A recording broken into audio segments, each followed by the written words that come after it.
Oke, sekarang kita lanjutkan ke pertanyaan berikutnya, yaitu ini adalah gabungan atau eh, di sini sebetulnya ada satu soal, ada dua pembahasan. Pembahasan pertama yaitu yang ditanya adalah tentang produktivitas, kemudian yang kedua yang ditanya adalah forecast-nya atau peramalan produksi atau mungkin produksi yang sudah berlangsung. Ya, langsung saja. Saya ulangi pertanyaannya. Seorang produsen genting dengan sumber daya yang ada, ya, atau tenaga kerja yang ada, pada triwulan akhir 2020 dapat memproduksi 256 genting dari 100 kg tanah liat. Pada triwulan berikutnya, produsen tersebut membeli 100 kg tanah liat dan setiap kilogram membutuhkan 3 jam kerja. Dia berpendapat bahwa jika jam kerja para pekerja ditingkatkan menjadi 9 jam per hari, maka dapat menghasilkan genting dengan kualitas yang lebih baik dengan harga yang sama, yaitu 280 genting dari 100 kg tanah liat. Strategi produsen tersebut membuahkan peningkatan produksinya pada triwulan kedua sebesar 322 genting dan triwulan terakhir 341 genting. Pertanyaannya adalah dampak apa yang akan terjadi pada produktivitas diukur dalam genting per kilogram pada triwulan pertama tahun 2021. Kemudian yang kedua, berapakah genting yang diproduksi pada triwulan kedua pada tahun 2020. Di sini kita diketahui ya produksi triwulan akhir tahun 2020 yaitu sebesar 256 genting. Ya. Kemudian triwulan pertama tahun 2021 280 genting ya yang dihasilkan dari 100 kg tanah liat yang dimana setiap kilogram itu membutuhkan 3 jam kerja. Dan kemudian produsen tersebut merubah strateginya yang awalnya 3 jam kerja ya ditingkatkan lagi menjadi 9 jam kerja per hari untuk meningkatkan sebuah produktivitas. Nah, 100 kg tanah liat untuk setiap 3 jam kerja ini juga sebetulnya berlaku untuk produksi yang dihasilkan pada tahun 2020 karena awalnya itu seperti ini. Ya.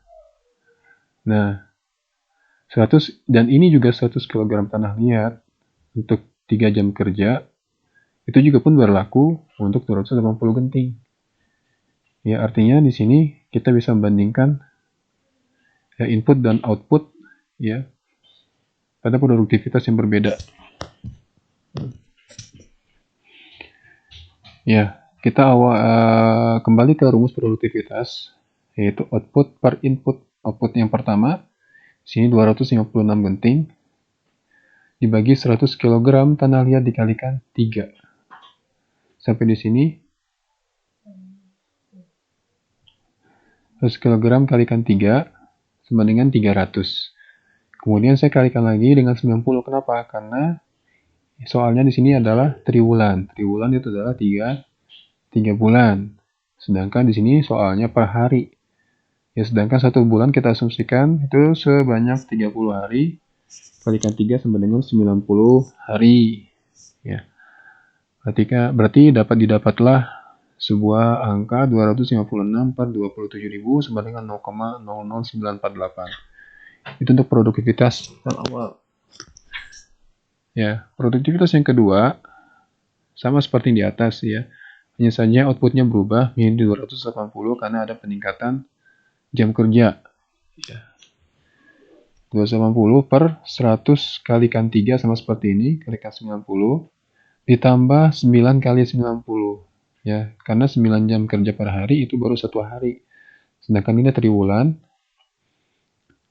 dikalikan 90 sehingga 9 kali 90. Kenapa ditambah di sini? Karena ada penambahan jam kerja.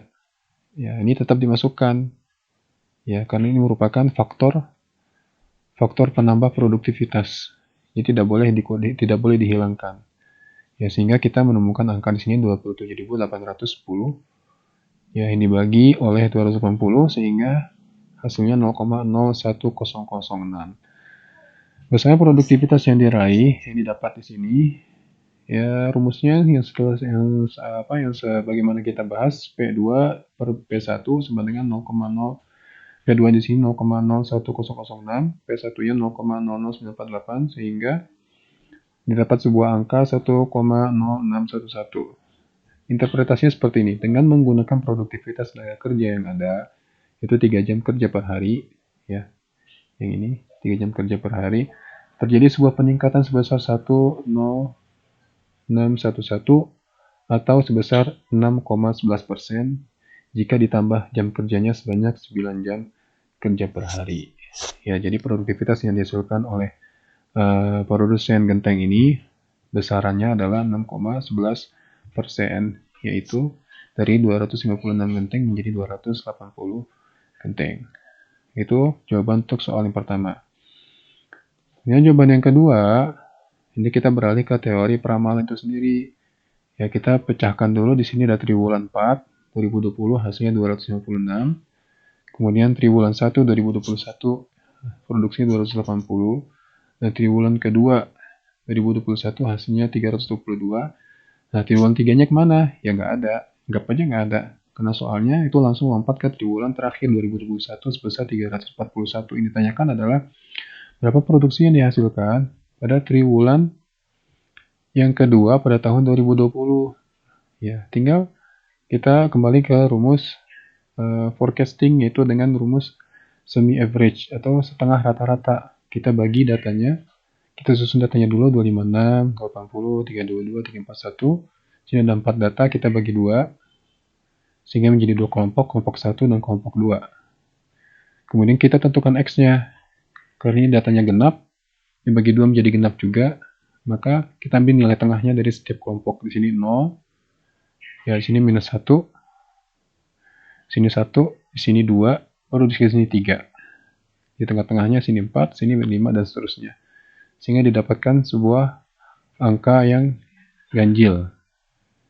Ya. Nah, kemudian kita tentukan nilai semi totalnya. Total dari setiap kelompok. Ini kelompok 1 totalnya 256 ditambah 280 sama dengan 536. Kemudian 322 ditambah 341 sama dengan 663. Kemudian kita tentukan rata-rata setiap kelompok. Karena masing-masing 2, 2, 2. Ini 2, ini 2. Maka kita bagi 2. 536 dibagi 2. 268, 663 dibagi 2, 331,5. Artinya 268 dan 331,5 itu mereka letaknya di antara urutan dua data ini. Antara 256 dan 280. Kalau 331,5 itu letaknya antara 322 dan 341. Nah, kita ambil rumus yang paling simpel. Jangan ambil rumus trend moment. Kalau trend moment terlalu panjang. Ya, ada XY, sigma XY, dan sebagainya. Kita ambil rumus langsung semi average aja. Y sama dengan A ditambah BX. Ya, Y sama dengan, masukkan A-nya. A itu adalah semi rata-rata yang dihasilkan dari kelompok 1 sama dengan 268. Kemudian B, karena ini datanya data genap. Ya, rumus B itu adalah seperti yang kita pernah bahas di kelas. Rumus B itu sama dengan semi rata-rata yang kedua dikurangi semi rata-rata ke 1 dibagi 2. 2 ini dari mana? Dari jumlah data setiap kelompoknya. Ini jumlah kelompok 1 jumlah datanya 2, jumlah data yang kedua pun itu jumlahnya 2. Data yang kelompok 2 pun jumlahnya 2. Ya. Kita ambil kelompok 1 saja. Yang mau ambil kelompok 2 juga boleh. Ya, kelompok 1 itu jumlahnya 2, maka dibagi 2. Jika jumlah setiap kelompoknya 3, bagi 3. Jumlah kelompok yang 4, bagi 4, dan seterusnya. Nah, kita dapatkan angka di sini 63,5 per 2 sama dengan 31,75. Ini adalah nilai B-nya. Masukkan ke dalam persamaan. Ya, sama dengan A-nya itu 268 ditambah nilai B-nya 31,75 dikalikan X. Nah, X-nya adalah produksi yang akan kita cari pada tahun 2020 triwulan yang kedua.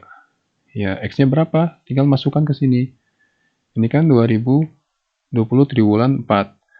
Berarti di sini ada triwulan ketiga. Minus 1, berarti sini minus 3. Di atasnya ada triwulan yang kedua. Itu minus, otomatis jumlahnya apa? Kode X-nya adalah minus 5. Masukkan ke sini. 28 ditambah 31,75 dikalikan minus 5. Sehingga hasilnya 268 ditambah dalam kurung minus 158,75, ya karena plus ketemu minus maka menjadi minus, sehingga hasilnya berubah menjadi pengurangan 268 dikurangi 158,75, hasilnya 109,25, sehingga kita bisa memprediksi bahwa produksi yang dihasilkan pada tahun 2020 pada triwulan yang kedua itu sebesar 109 genting, komanya nggak usah disebut ya. Ini untuk hasil akhirnya, komanya nggak usah disebut, untuk interpretasinya saja, tapi kalau untuk penghitungannya komanya tetap disebut ya. Jadi mengalami penurunan, ya pasti penurunan ya, karena ini tahun sebelumnya ini dari 109 menjadi 256 ya. Demikian, terima kasih. Wassalamualaikum warahmatullahi wabarakatuh.